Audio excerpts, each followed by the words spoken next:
audio, I guess. I don't know. Oh, let me turn up the sound. Right here. You want to get on here?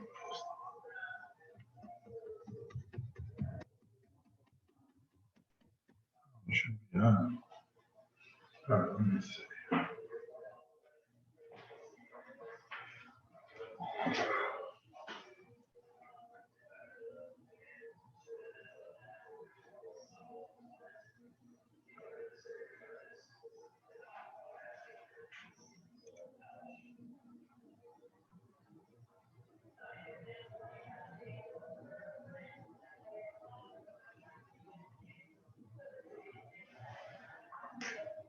Oh, is there an ID number there? I don't think so.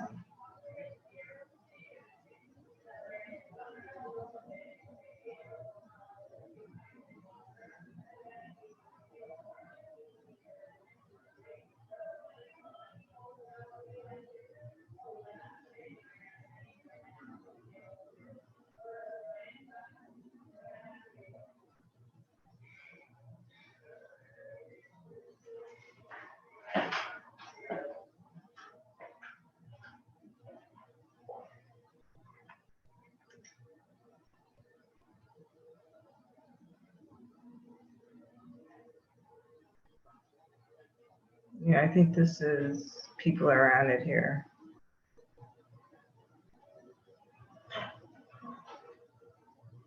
Because it says the meeting should start in a few, it's not 3 yet. Yeah, it's still good. It says connecting. 5 minutes. Yeah, leave it for now. Let's see.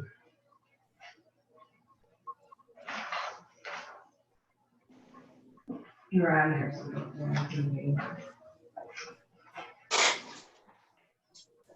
Making sure the audio. Here's somebody.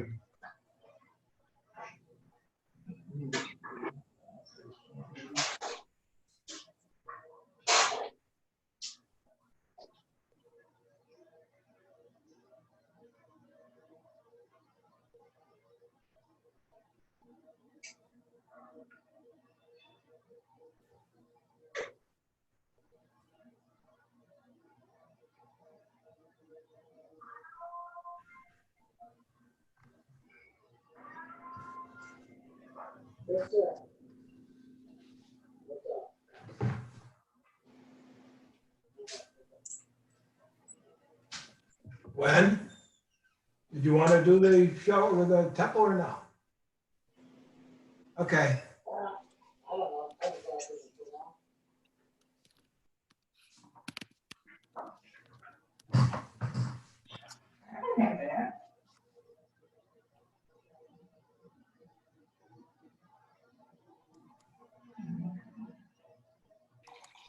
He's not there yet.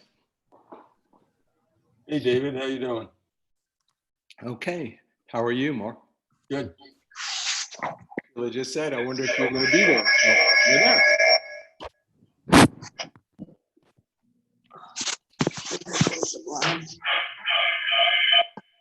Wow.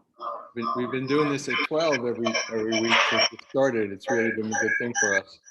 Oh, Sheila. Turn your sound off. Turn my sound off. It's right here. Sheila. Oh, you're sorry. What she's doing. Want me to turn mine down? You leave your sound on. Yeah, we'll come in. Hi. He's right here. Get a drink. You have water? What? I said, you have water?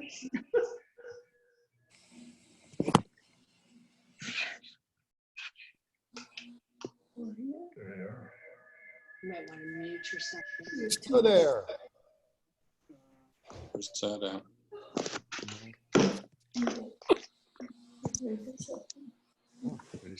But his face is on.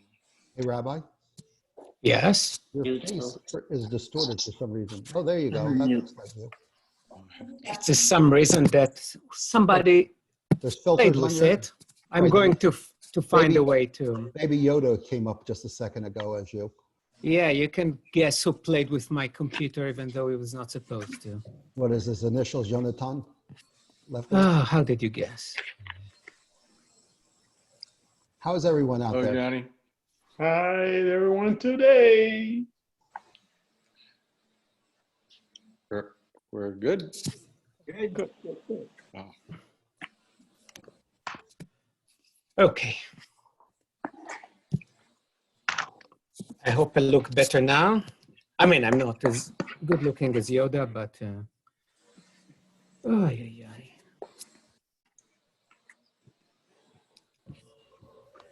Let's see if the screen that Off alarm. Oh, what happened?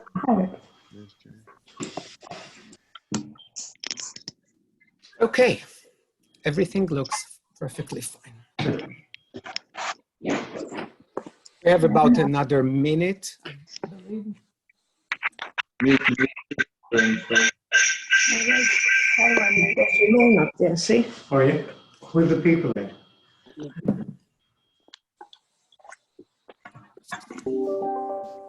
People have to mute themselves.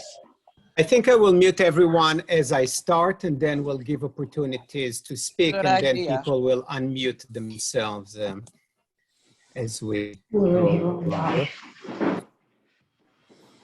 night.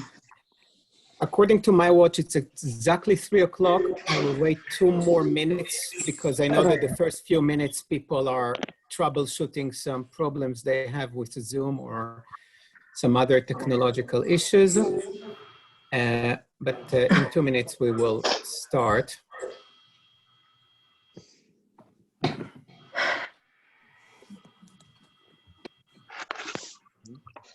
Okay. Yeah. Do you hear me clearly when I speak? Yes. Yes. Okay, good. Good. Okay. This is.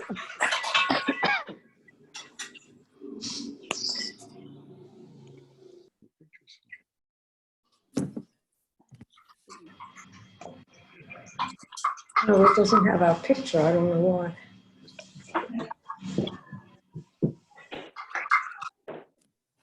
This is from Barcelona.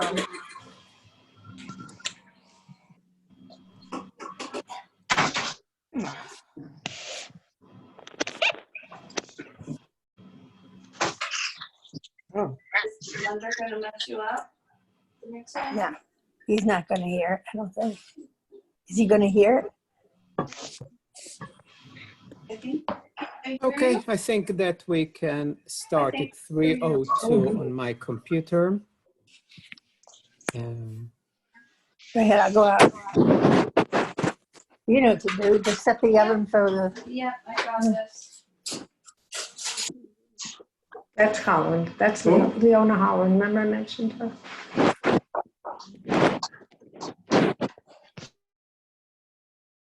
Okay, I just used my superpowers to mute everyone on that call, at least for now. Can you hear me? If you hear me, just raise your hand. So you can hear me, and I think that the quality of the sound will be better. I said it in the beginning, and I'll just repeat. During this hour, I will give you some opportunities either to ask questions or to make some comments. But when there is no dialogue or people don't speak, I'll try to, let's keep everyone muted, because sometimes we're not even aware of the background noises that we have in our homes, or some cars drive by or anything like that. And we want to keep the quality of the sound at least as good as possible. So good afternoon, and welcome to a class on anti-Semitism. If there was one class that I was sure I would not teach this year, was a class about anti-Semitism. I taught a series of classes, I think in November or December, just before we left on our sabbatical. I didn't think that by going away, since anti-Semitism will disappear, but I didn't expect to be back so soon, and I didn't expect any new surge of anti-Semitism. As always, I was wrong on all these accounts and even more. What I want to do today, we have about an hour, is to talk about the new surge of anti-Semitism with relation to the COVID-19 plague. And if we'll have some time, and I'll try to make some time, to talk even to give you a more historical perspective of Jews and plagues. Because traditionally, Jews have been blamed for plagues throughout history. And we should not be surprised that it is happening again now. I thought a lot about it, and I thought, I looked at it as the 5 stages of Kubler-Ross. Are you familiar with it? She's talking about, she was writing a lot about death and how we respond to death or to huge tragedies in our lives. The first stage is denial, right? It's, oh, it cannot really happen. The diagnosis was wrong. And then anger. And then she has other stages, but I think that when it comes to a plague like this, what we have seen is denial, anger, and scapegoating. You have to blame someone for what's happening right now. Very few of us really understand this COVID-19, why it happened, what's going on with it, when it's going to end. Today I did more than I normally try to do, and I read a little bit too much in the papers and got anxious again, which was not a good thing. I try to go through a news diet, which keeps at least my spirit and mental health in a somewhat better shape. So you have to blame someone. And who is a very easy target to blame? Of course, we are the Jews. People are just used to it. Now, I'm not saying that the Jews are the main ethnic group that is blamed for COVID-19, especially not in this country. I think that the group that suffers the most now in America are the American Chinese. Because people just identify the American Chinese. They can be here, live here for generations upon generations, but since people blame China for the COVID-19, they see an Asian person on the street and it must be her or his fault. The same way that in classic anti-Semitism, people blame the Jews for things that happen in Israel. Right? Israel is doing something that people don't like. Of course, the Jews, wherever they are, have to share the fault or the guilt for what's happening. I think that the best way to start would be with New York City mayor, because it happened only a few days ago. So what happened there was a huge funeral that took place in Brooklyn. One rabbi from the Satmar community. How many of you, just raise your hands, watched or planning to watch Unorthodox? We will have a discussion about it. I don't know if next week or in 2 weeks, I don't remember the schedule. But the Unorthodox, the community that is described in the Netflix series is the Satmar community. Rabbi Mertz, a very popular rabbi in that community, died. And what happened was that some 2,500 people joined the funeral. Okay, I'm talking about a week or so ago. Of course, it was not supposed to happen, okay? We're not supposed to gather more than 10 people. We're supposed to keep physical distance, etc. So what they did was really wrong by all means. It's wrong according to the laws, it's unethical, and it's completely against the Jewish law. I talked about it more than once in the past, in sermons and in other opportunities. The number one idea in Judaism is to protect one's life and the lives of others. So when you're supposed to avoid gathering and to keep distance, and 2,500 people get together, they risk their own lives, and then they go back home or they go on the subway and they do other things and they risk the lives of others. So this is inexcusable. There's nothing to say about it to support what they did, okay? So it has to be very clear. At the same time, when I read the response of New York City mayor, I did not think it was the most appropriate way. So this is the tweet that he wrote. Can you see, if you can just raise your hands, can you see the text that I show here? Good. So my message to the Jewish community and all communities is this simple. The time for warning has passed. I've instructed the NYPD to protect to process immediately, to summons or even arrest those who gather in large groups. This is about stopping this disease and saving lives, period.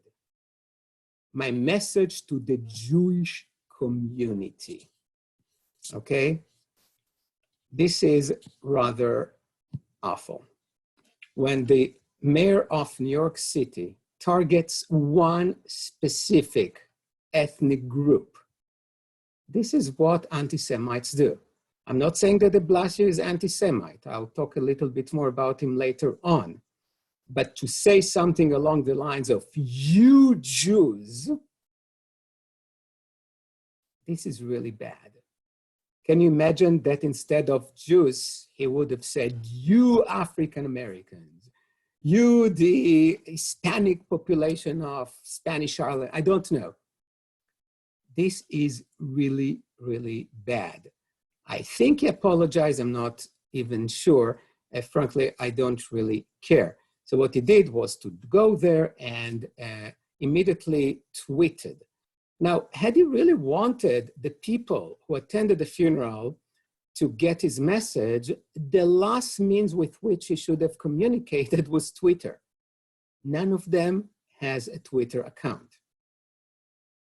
He should have just have this bullhorn and find someone who can speak Yiddish or something and said it. He wanted the publicity, and I really hope that this publicity was not a good one for him. Let me just, you know what, before I will give you the opportunity to say something about it, let me just show you one picture of an event that took place the same day, in the morning of the funeral. So I described the funeral, many Jews participated in it. You see this picture? This is one of many. So earlier that day, there was an exhibit or exhibition of the Blue Angels airplanes. I don't know if you've seen them. These are these amazing airplanes that do acrobatic things. And the people of New York went out to watch and admire the abilities of the pilots, which is quite amazing when you watch them. They did not keep social distancing. The police did not show up to do it. And the mayor himself completely disregarded his own rules of social distancing, was standing in the crowds watching the airplanes. Later on, when there was the funeral, that, by the way, the police helped them to organize. They needed an approval from the police. The police blocked the roads because they expected a huge funeral. Okay, so the same police that helped them to organize and gave them the permit for the funeral, closed the roads, came later on to stop it. Now, by all means, the police should have stopped it. I'll say even more, the police shouldn't have allowed it to happen. The police should have said when they talked about it, don't dare doing it as long as you are more than 10 people. They did not do it, but then de Blasio decided, for reasons that we can all speculate, to stop it and to talk to the Jews as, you Jews, I'm going to stop it and don't dare doing it. If anyone here wants to say something, you may unmute yourselves. I'm not going to unmute everyone because that will be quite disastrous. But if anyone wants to say something, just unmute yourself and say something. If not, I will continue. Excuse me, Johnny Jones here.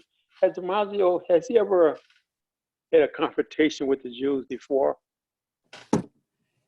No, it did not, to the best of my knowledge, which is a good segue to the next point that I wanted to make. De Blasio was, or probably is, I don't know, quite popular among the Jews, especially the Hasidic Jews, the ultra-Orthodox Jews of this area in Brooklyn, of Crown Heights and Borough Park, where there was a councilman. He was good to them. He was quite popular. And this is something that worried me even more than de Blasio's tweet. Some of the leaders of the Jewish community there came out to support him. And that's something dangerous. When somebody acts in an anti-Semitic way, and again, I'm not saying that he's an anti-Semite. He does not have a record of an anti-Semite, okay? It's very hard to be an anti-Semite and being the mayor of New York with 1.2 million Jews. But what he did was an anti-Semitic thing, okay? But they supported him. And that's something the Jews have been doing historically that hurt them. Instead of calling anti-Semitism when you see it, instead of demanding apology, you just say, oh, it didn't mean, it was out of context. No, that was wrong. Say it was wrong and see how to mend the relationship if you choose to do that. Okay, so no, his past is quite pro-Jewish. Yeah, well, the follow-up on that is that that may have came out of his office, but we don't know if he authored the statement or not. Generally, you may have a press person to do that. But no, it's his. For him to say the Jews, I'm offended by that, you know. He didn't have to isolate the group. He was on an interview the other night. He didn't deny saying it. He apologized for saying it, though. He says he was talking about what a great relationship he has with the Jewish community and all others, but he did not deny saying it. Yeah, no, he never denied. He took responsibility. Yeah, it's some of us can be cynical and say that this sounds like some of my best friends are Jews, right? Right. Which is the He said, quintessential. Alon, he said it was tough love. He said with frustration and tough love. He apologized for saying what he said. It's something that he said made people be hurt, but he said he's not apologizing for the sentiment of being against the gathering. But he did apologize. Okay, tough love. We had a lot of tough love in our history that claimed the lives of many millions. I think that's probably enough with de Blasio because we have, unfortunately, much more to talk about. Yeah. Now, and when you say something like that, it also depends on the mood of the country. When the country is looking for somebody or a group or someone to blame and you give them a target that is so easy and it's so familiar, I'll just share another image with you, or even few.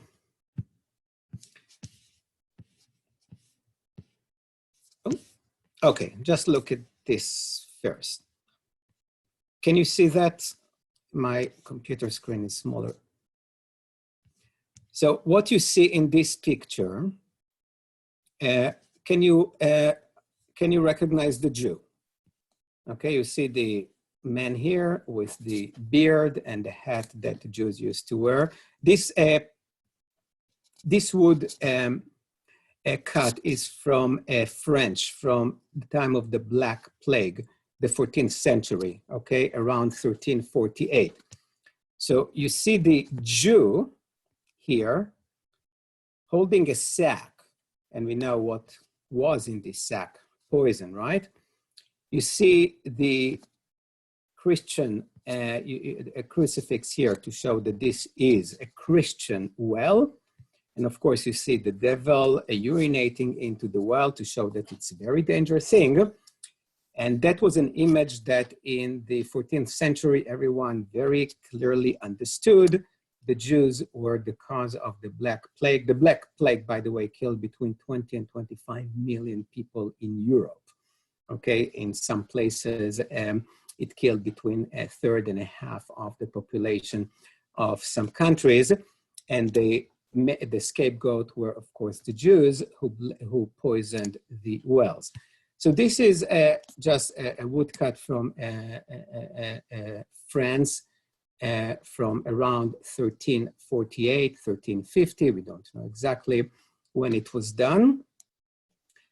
And there are many others. That's just a newish one that was discovered recently.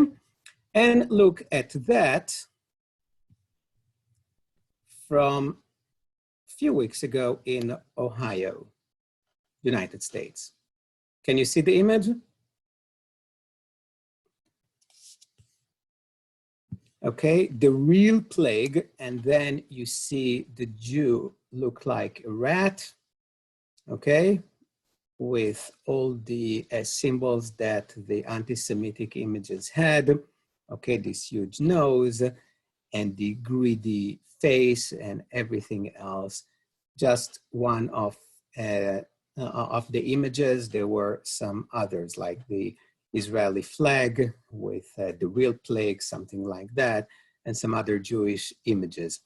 Okay, so there is no doubt that for many people in this country, the Jews are an easy, even a natural target to blame for the COVID-19. So on this backdrop, on this, Mayor de Blasio made his comments when there's already so much hatred against the Jews, and that's what people in other places feel and think.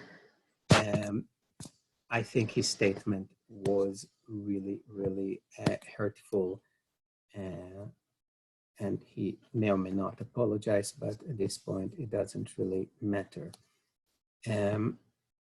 Any comments by anyone?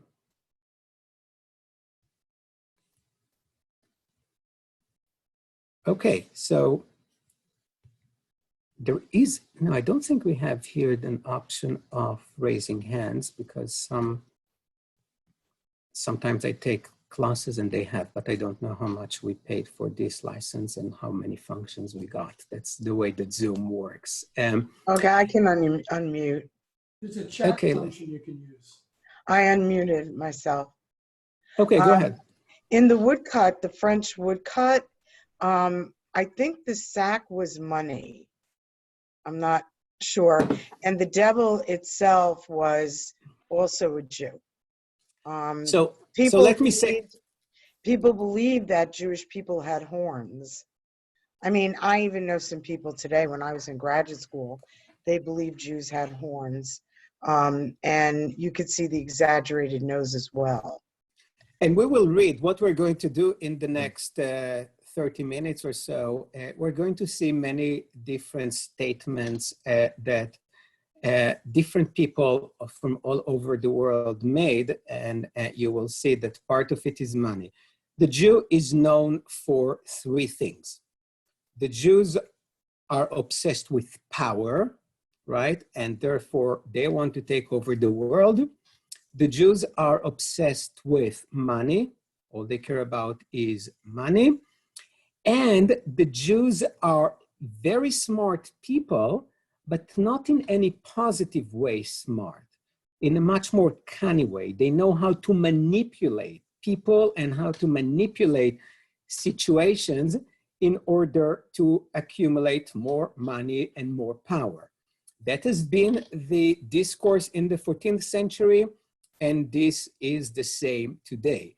So the Jew always with the money, and the Jews who get together, like in the protocols of the elders of Zion, all the Jews from all over come together, and now, thank God, we have the state of Israel. So they are a major player on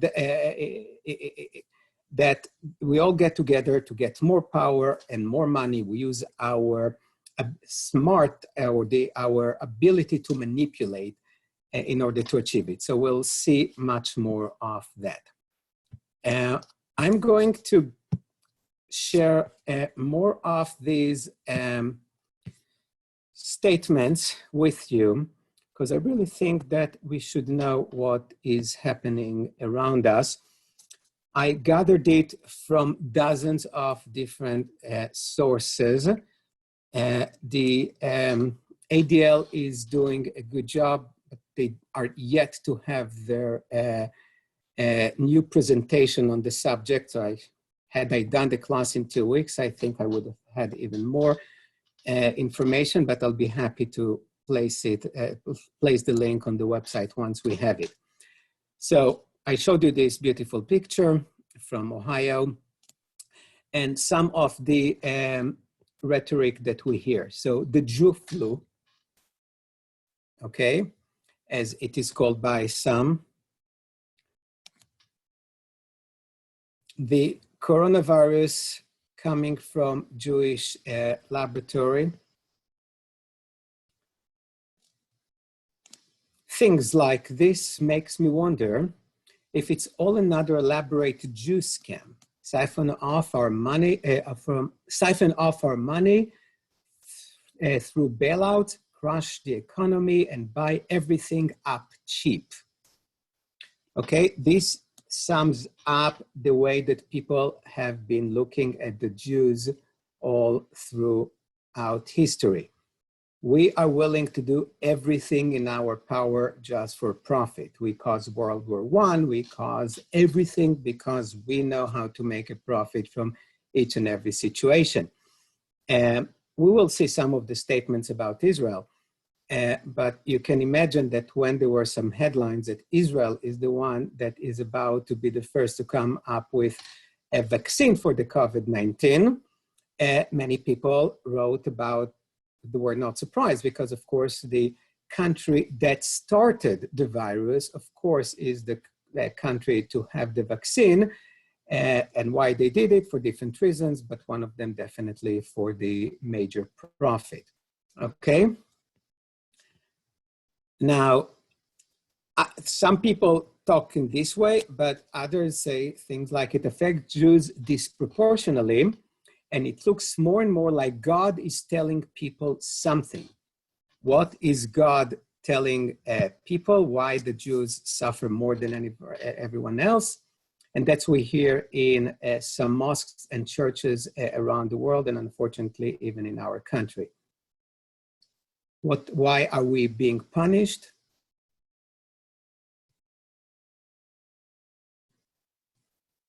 Because we rejected Jesus. Okay, so this is one example. We'll have some more explicit example. So Jews like the profit and the power, but also from a different side, we have the religious-oriented statements that look at the disproportional number of Jews who got affected. I'm not sure if it's true or not. It's highly debatable because on one hand, some Jewish communities were affected more than others, especially the Satmar community that we saw, and we talked about them before because they were violating the social distancing more than others. But at the same time, there are many Jewish communities that had very little, a very small number of ill people. So it's not really clear. Any comments, or should I continue with? I unmute.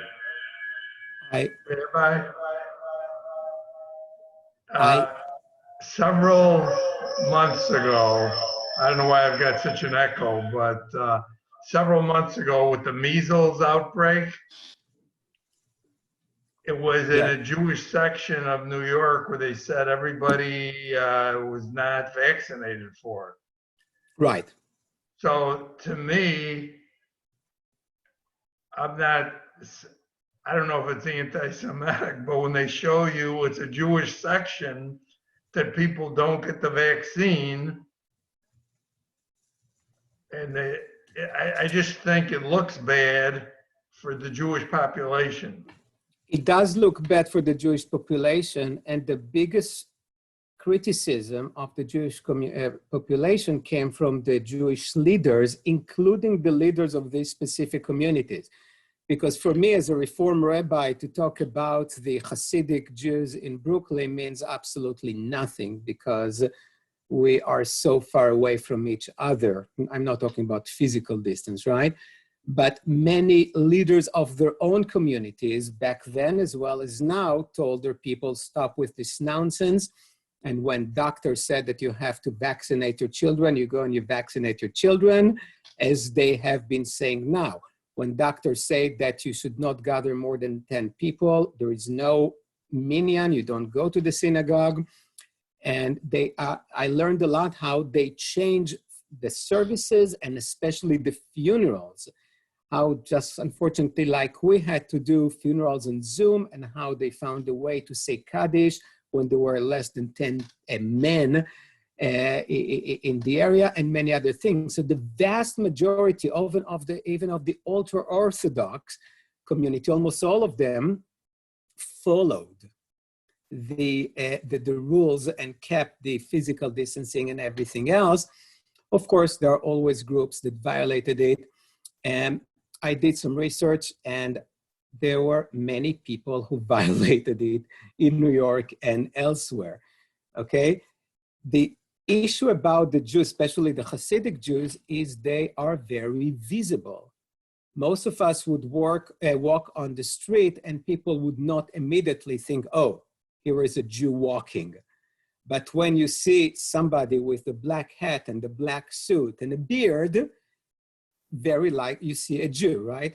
So that's why they're targeted more. But I think that it goes beyond being visible. I think that this has, even before the Jews were visible and they looked like everyone else during the Black Plague and during other plagues, they were blamed for it. So let me share more of these rhetoric with you. Okay, so the Zionist elements, that's a statement from Iran, developed a deadlier strain of coronavirus against Iran. So first of all, the assumption here is that the Zionists, which are the Israeli, of course, they probably started the whole coronavirus, and they kept a very special strain for their friends in Iran, which blame, of course, Israel for biological weapon, etc. And that can be an excuse for some future retaliation, but let's hope not. The virus is the result of a Zionist plot. This virus serves Zionism global goals to decrease the number of people in the world and prevent it from increasing. Important investigation confirmed this fact. Okay, we Jews want less people in the world because the more people there are, our influence, our impact is declining. So we want less people, and we find ways to get rid of some sections of the world. Something that comes from the very left side, this time from Spain, which is quite creative. So today, March 14th, we emphatically declared that the coronavirus is an instrument of the Third World War that has unleashed Yankee Zionist imperialism, the Anglo-Saxon capitalist and Zionist elite that is the enemy of all humanity has taken a further step in its criminal and genocidal offensive.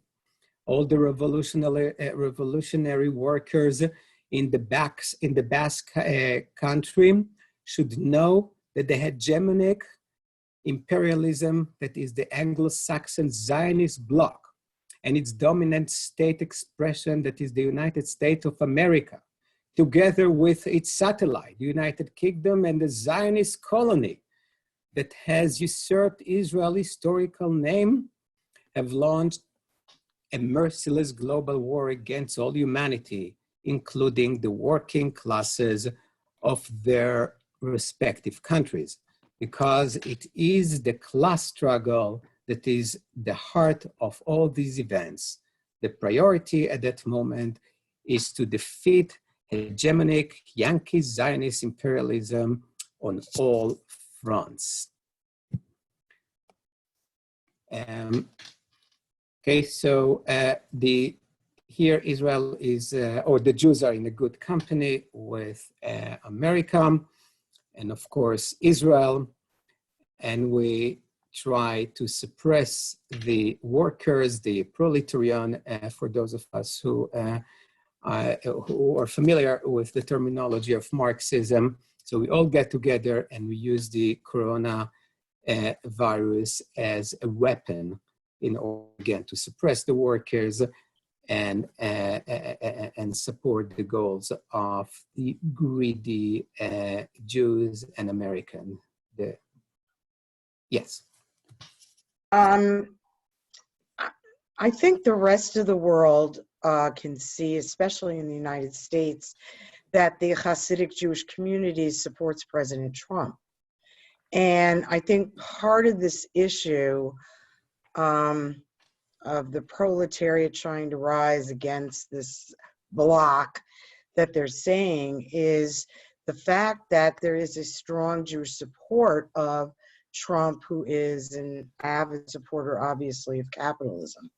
And his, you know, what we've learned about his prioritizing bringing our economy back and all of this kind of stuff. I think that may have something to do with the way they view Jews and the United States and creating. Lisa, I think you give way too much credit to people outside of the United States. And by the way, the Jews are blamed for supporting Trump, and the Jews are blamed for not supporting Trump.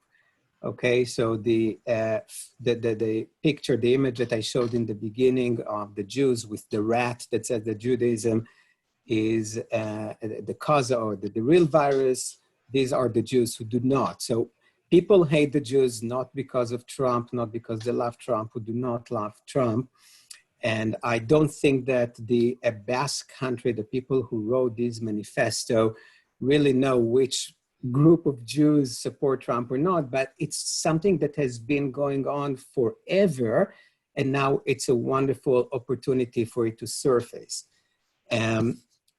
So I just wanted to include some things that don't make the news necessarily here, but are still interesting because they come from a different philosophy. Rabbi, can I say something? So I have a question here. David, go ahead. It's okay. I'll wait. I regardless of who the people were, when I saw that picture, had it just been a huge group of, let's just say, rednecks together, and I see the people in front of the Michigan State House or in other places, I am incensed. It didn't make any difference that they were Hasidic Jews.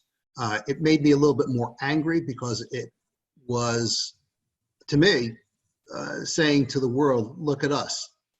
We can do this. And I think it was a bad message, and regardless. Absolutely. You're talking about the message of the ultra-Orthodox. Absolutely. Oh, yes. And that's why I took about 2 minutes to make the point how awful it is what they did. At the same time, I think that what the mayor did was just playing the same stereotype and the same rhetoric of anti-Semitism that has been around for some 3,500 years. Without any excuse. There is no way in the world to explain what they did. But you don't just call on you Jews and make it so easy to conclude that you blame the Jews for what's happening. You know, de Blasio messed up big time as a mayor of New York. Probably is one of the worst mayors of a big city, and the way that he handled the situation.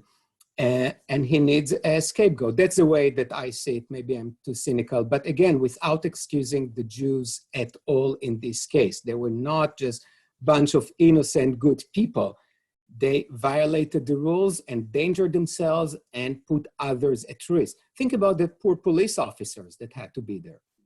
Okay, so as a family member or anyone who sees the police officer putting themselves at risk, I'm very angry, but there is a way to address the community of the Satmar community, what you're doing.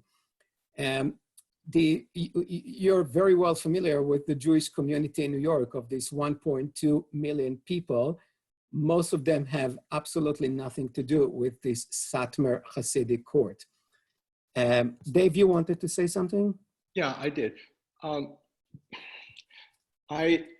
Look, I'm a person of a certain age, so for all of my life, I have been aware of anti-Semitism in subtle ways and in overt ways, in various different aspects of my life, in terms of where I lived or where I could become a member of a particular organization, or how I was treated when I was the only Jew in various communities that didn't have Jews or didn't know about Jews.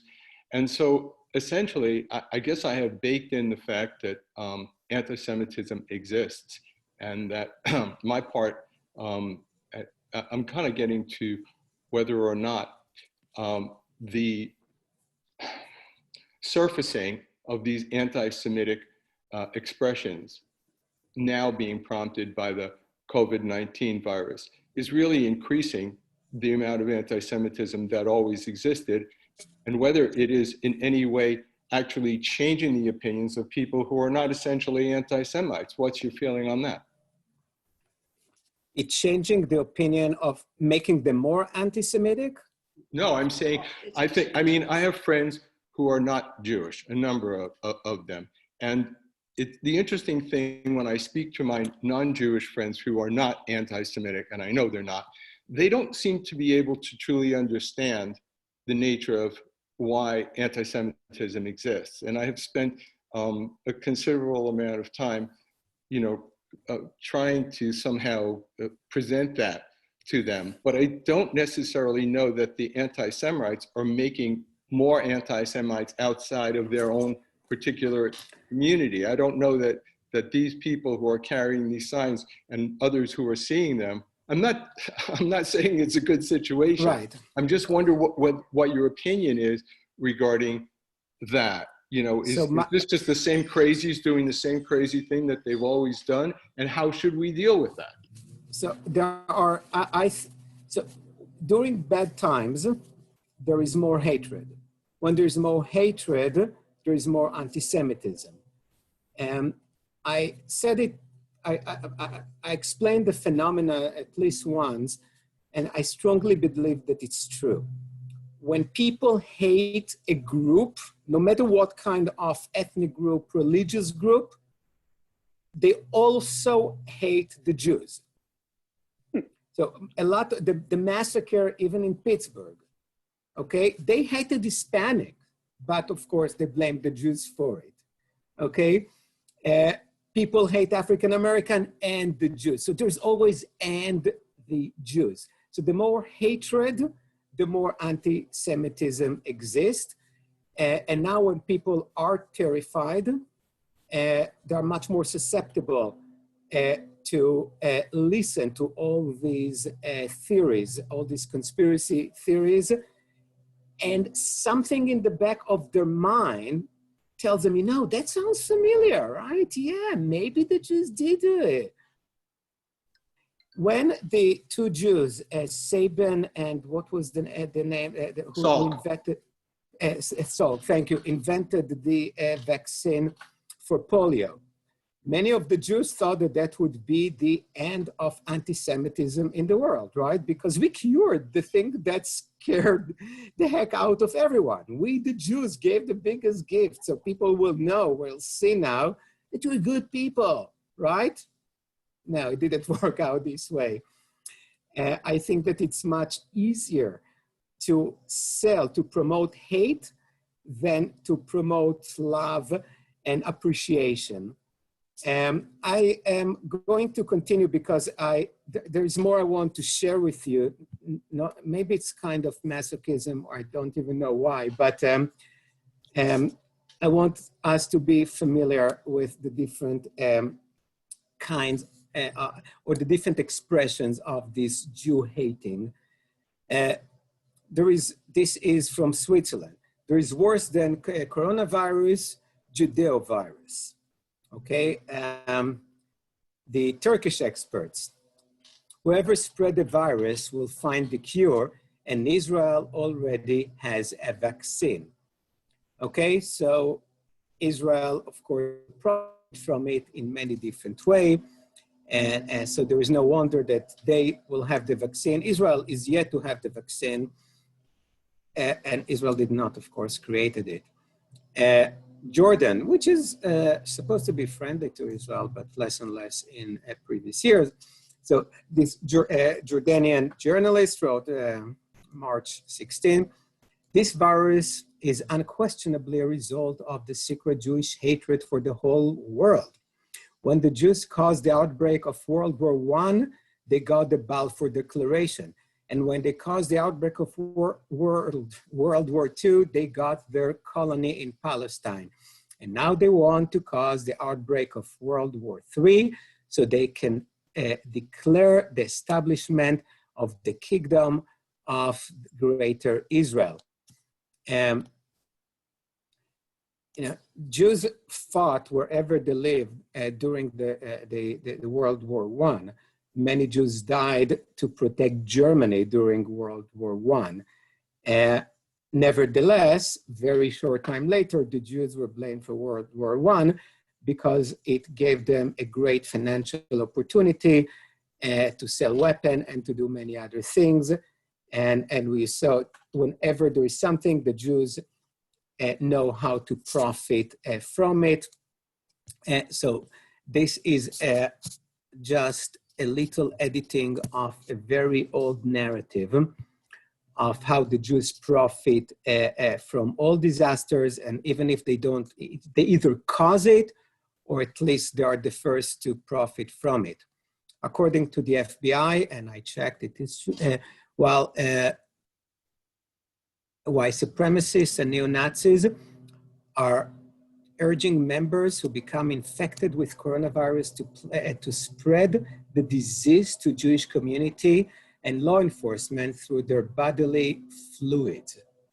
How classy. So this is not just holding some extremely offensive signs. This is, let's see if we can make Jews sick now, okay? If we have it, let's share. Sharing is caring, right?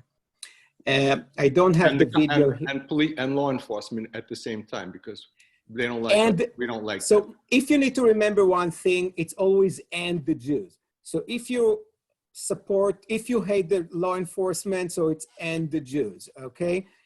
And that's why when Lisa talked about President Trump, if you are against President Trump, so the Jews support him. If you love President, so okay, so it's always, everyone you hate is and the Jews.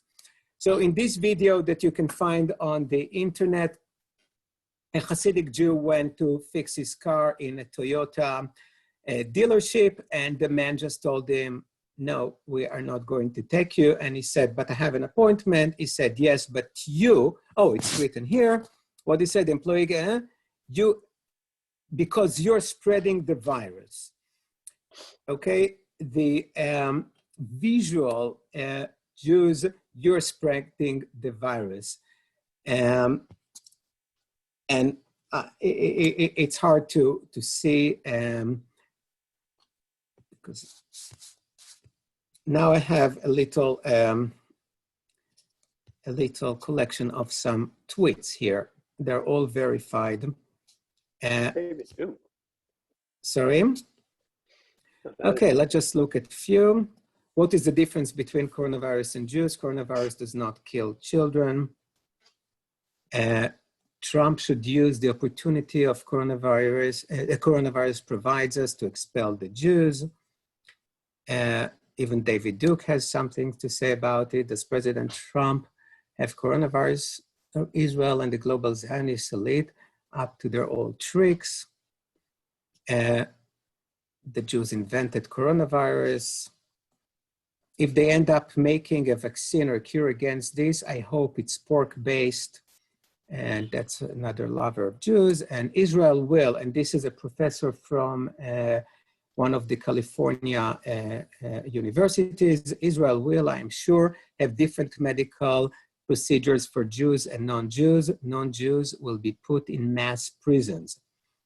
Okay, so he is pro-Palestinian, which I have absolutely no problem with people who are pro-Palestinians.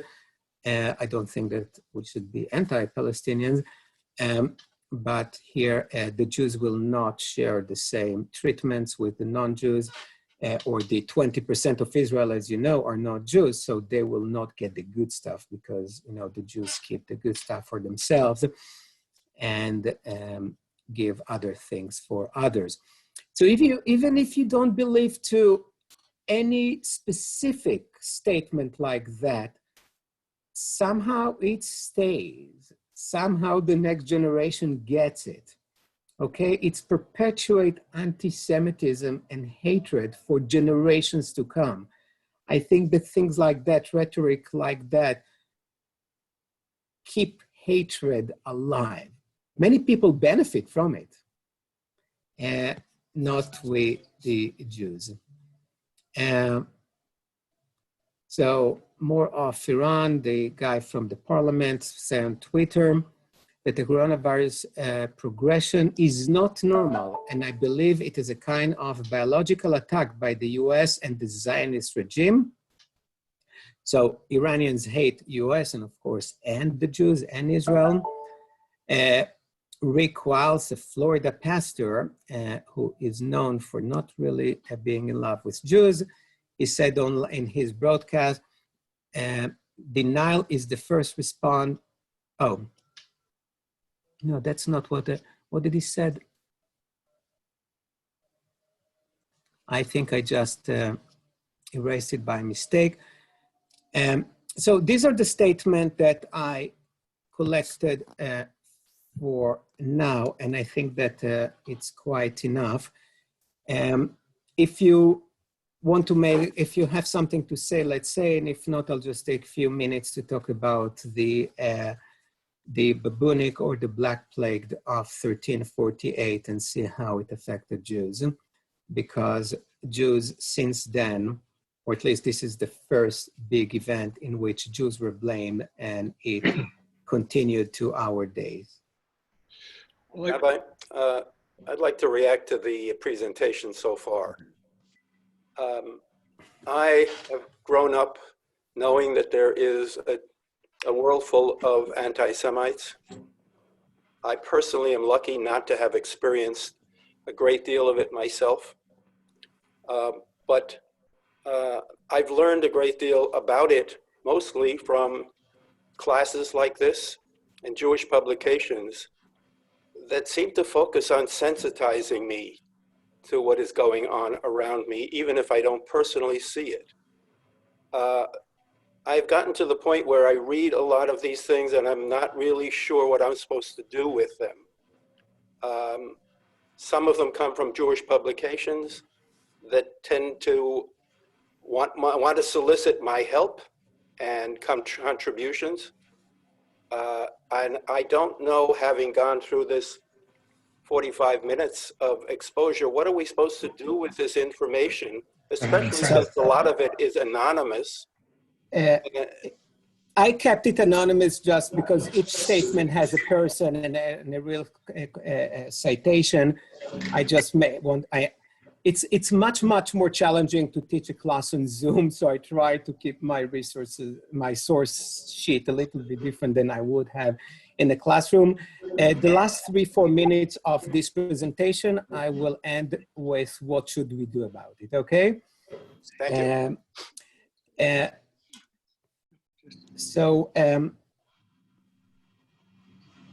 Okay, the Black Plague. That was the first time that Jews not just were blamed, but suffered tremendously. Jewish population, the whole Jewish communities were destroyed. The Black Plague started around 1348. People obviously did not know what was the cause of it. Most scholars today believe that it started actually because of wars, and some soldiers who came back from different countries brought it, and it was spread by rats. But that was not known about 500 years ago or whatever, whenever it was. And the Jews were a really good target. So some of them blamed the Jews for because they rejected Jesus and Christianity. Some of them took advantage of this situation, and that's something that we should remember. Some people really profit from anti-Semitism. So during the Black Plague, for example, there were people who owed money to Jews. Attacking the Jews gives you a wonderful opportunity to be debt-free, something that all of us would like to have. Some emperors really liked the idea of killing the Jews and at this end confiscating their property and possessions. Right? Kings and emperors always needed more money to support their lavish either wars or building and all their expenses. So it started in southern France when they killed some 40 people, 40 Jews, but very, very quickly it spread to Spain, and from there to other places in France, and of course then to Germany and other places. And it took about for 2 years, Jews were burnt. That was the method with which the people killed the Jews. What they liked to do was to do it on Shabbat, on the Sabbath day, because it was easy to know where the Jews were. They were either in the synagogue, so you burn down the synagogue and get many Jews dead, or if they're not in the synagogue, they don't work on the Sabbath day, so you go to their homes and you kill them there. So that was their favorite time. So they would set a place on fire, and then people outside were waiting for Jews to escape and kill them with some other instruments of violence. There is no exact number of how many Jews died, but we know that hundreds of communities ceased to exist as a result of the Black Plague. There is, I don't think it's true, because most recent scholars don't really support it anymore. But the idea was, until recently at least, was that Jews were affected less than others.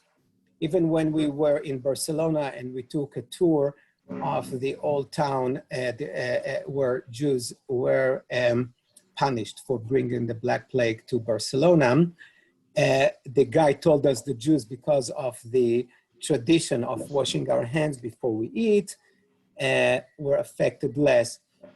Scholars today do not really find any evidence that that was the case, and probably Jews were affected or infected just like everyone else, but they were more visible and a much easier target. When you think about the origin of your families, most of you come from Eastern Europe, and one of the main reasons that Jews moved to Poland and then to Russia is the Black Plague, because the Polish king at that time realized how much the Jews suffered where they were, in Germany, in France, in Spain, and he invited the Jews. And that's when many of our ancestors decided to move to Poland, because the Polish king, we don't know exactly why, but probably because he needed more people and he recognized the economic opportunity of having Jews to be part of his kingdom. And the Jews at the time were very happy to flee the places where they were massacred. Jews poisoning the wells was a literal accusation back then, and it's never really stopped. Even during, if you want, the yellow fever in our country in 1873 and 1876. It affected different places in different times. The Jews were not blamed specifically, but many people wanted to keep the Jews out of the United States because the Jews, along with other immigrants, but it's always somebody plus the Jews, bring all the illnesses with them from Europe, so we should keep them out. The connection, the correlation between Jews and plagues has never ceased. And it's just natural that people continue to use it even today.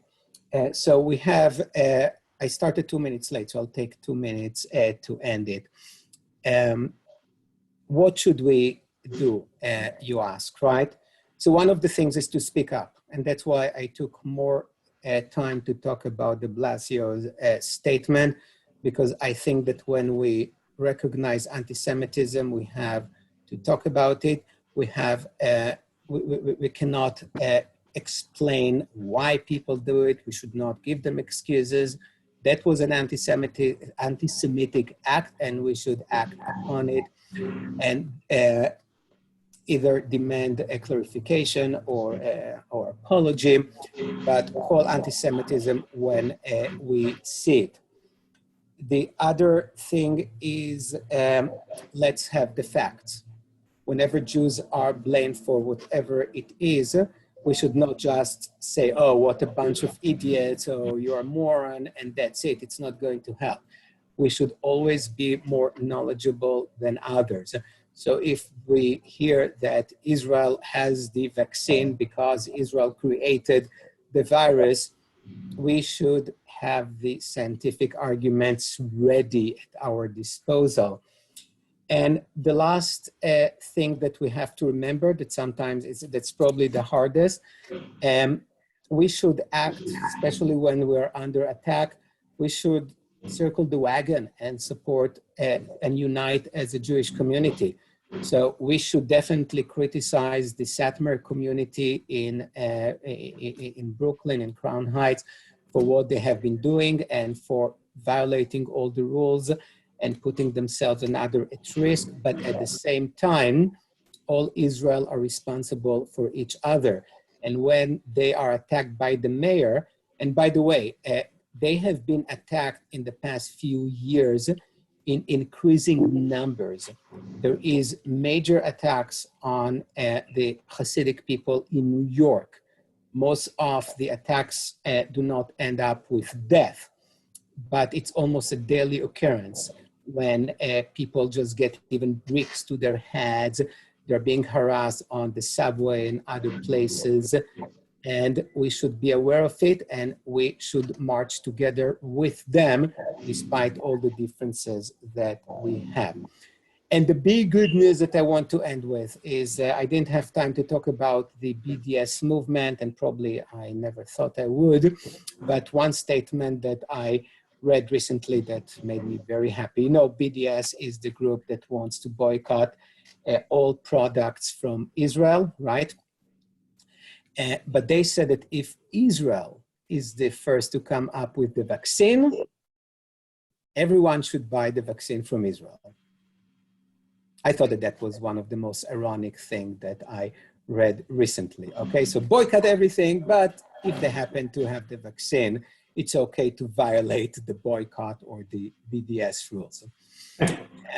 So I want at this point really to thank you for joining me today for a quite unpleasant presentation, but part of what we should do in order to fight anti-Semitism is to have all the knowledge available, and I saw it as my role to get this, accumulate this knowledge and to share it with you. The next few weeks will deal with different issues. One of them will talk about the Jewish community of Satmar through the eyes of I really enjoy watching Unorthodox. So there are some insights into it and some things that I would like to share, and we can have an interesting discussion. I will talk also about election in Israel and the government and the very problematic situation over there. And the other class that I will be teaching, all of them will take place at 3 p.m. on Tuesdays. It will be about the Dead Sea Scrolls. It's something that I've been studying for many, many years. And right now, there is we have a good opportunity to talk about them as we realize that all the Dead Sea Scrolls that were purchased for the Bible Museum were fake. So millions of dollars were just spent on nothing. But the whole history of the Dead Sea Scrolls is really fascinating. So I would like really to thank you for joining me. And I want to thank you, Rabbi. See you. Thank you. Next Tuesday at 3 o'clock. Take care, everyone. Thank you very much. Bye-bye. Thank you very much. Thank you very much. Thank you. Thank you. Thank you.